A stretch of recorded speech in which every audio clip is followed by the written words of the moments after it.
Hello there and welcome to the Bicycle Diaries, and welcome to today's ride, which I'm going to call a mental merry-go-round.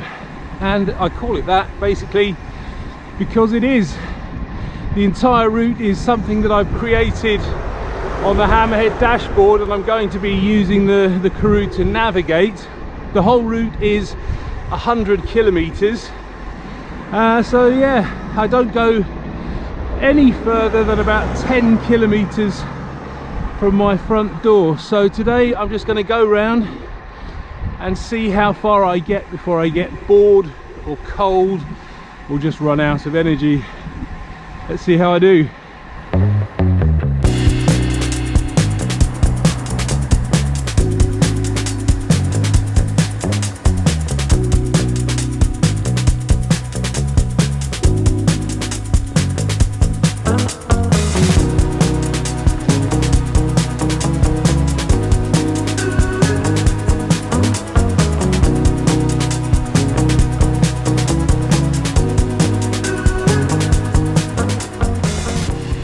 There's a couple of things that's going to make today's route a little bit challenging. Firstly, obviously, it's the distance.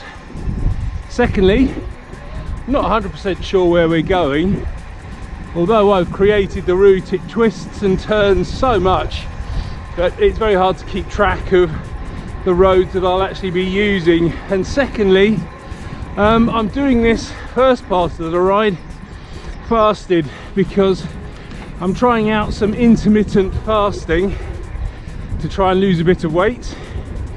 And yeah, I should really start a ride with a bit of fuel in the tank, but I've got another hour or so before I can eat something. So I've got a couple of gels with me. Hopefully I won't bonk.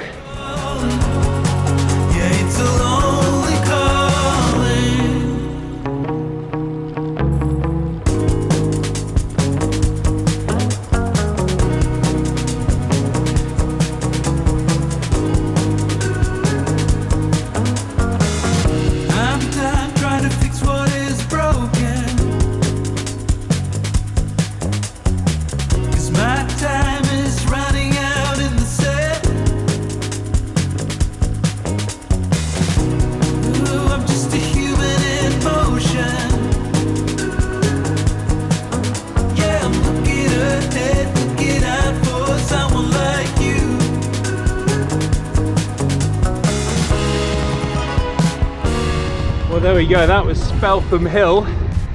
Thank goodness I was descending that, and that's not for the faint-hearted.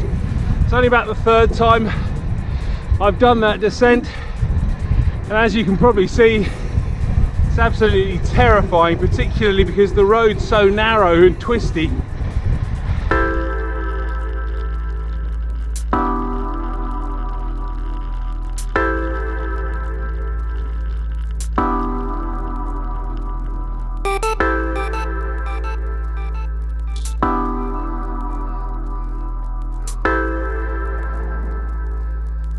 That's the first real climb of the day, up to the Batten Ball, which is one of my kind of everyday climbs, but today I'm finding it particularly difficult.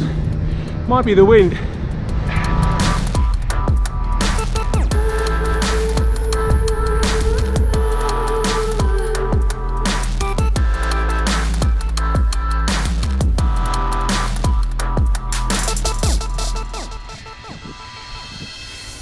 That descent coming off Broad Halfpenny Down was pretty tough because of the wind and these deep set wheels. It was almost pushing me off the bike.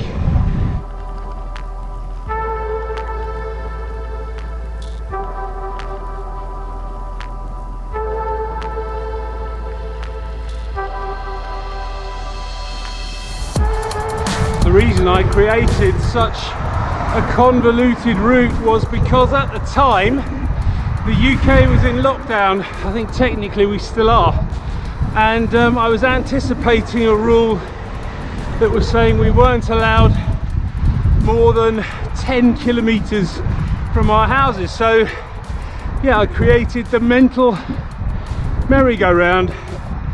The advantage on a day like today is going to be that I'm not going to be in that headwind for any length of time.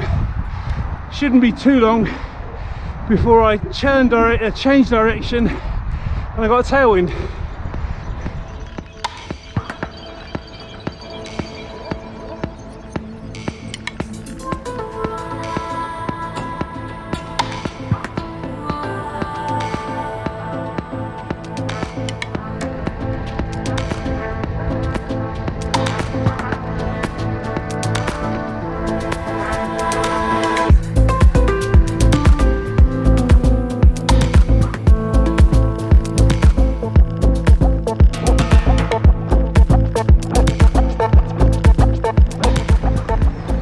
As you can probably see, the weather today is absolutely gorgeous, but again, don't let it fool you because it is quite cold. I wouldn't say it's sort of bitterly cold, it's more kind of cool, but it's still not quite warm enough for short kit.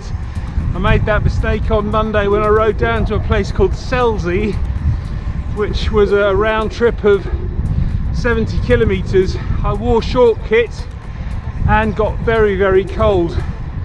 Long story short, I got home and while I was having my shower I just started shivering, and all I could do to warm up was just get under the duvet and stay there for about an hour.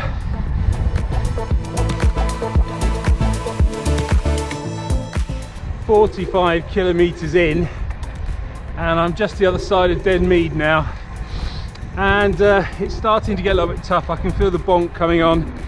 I still haven't had anything to eat, so I may have to cut it short and not do the full 100. I've still done a fairly respectable distance, so by the time I get back, it'll be about another 10 k's on there, and then I can have something to eat then.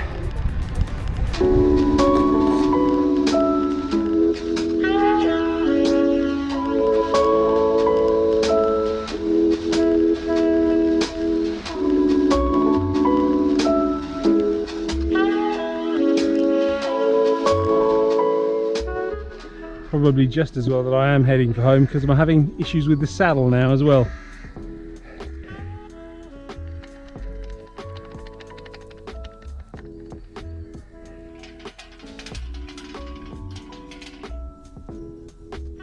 I seem to be annoying some crows as well.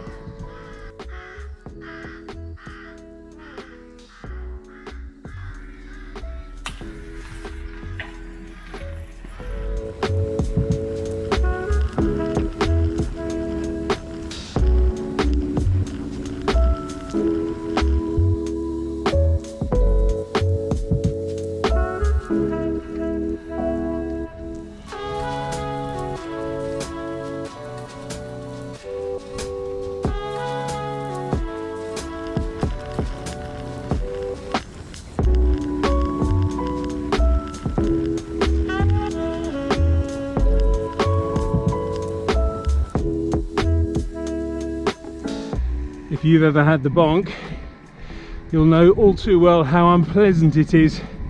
But if you haven't, then yeah, you get all lightheaded and you've just got no power in your legs. I'm on the last 4 k's or so, and yeah, it's really hard work now. Really looking forward to get back.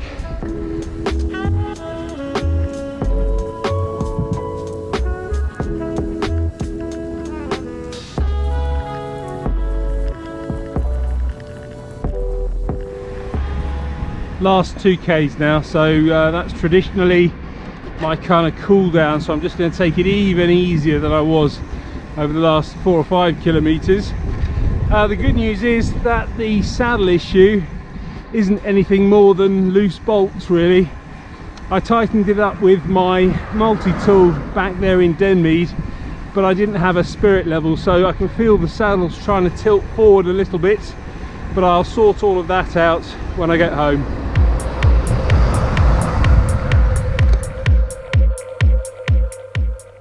By the time I'd got home, I'd ridden just on 53 kilometers and I climbed about 510 meters, and I was really surprised with that because I didn't think there was quite that much climbing in there.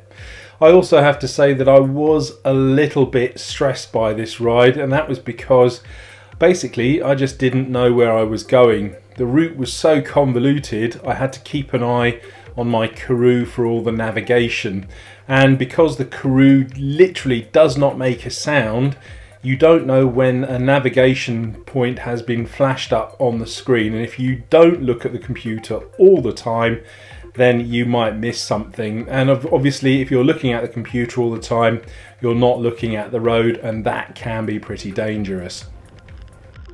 And that brings this week's totals to: I've ridden 236 kilometers, I've got 10.5 hours of seat time, and I've climbed 1,743 meters.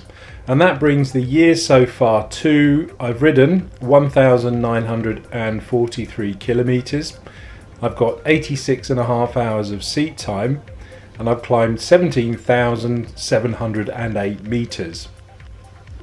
The weather forecast for this week is not looking great. It's predicting around about a 50% chance of rain every day, so where I'll be able to get out and ride, or whether I'll be able to have to limit myself to the turbo trainer, that's anybody's guess at the moment. But at the moment the plan will be to try and go out as often as I possibly can, actually out on the road, to get around about 6 hours of seat time.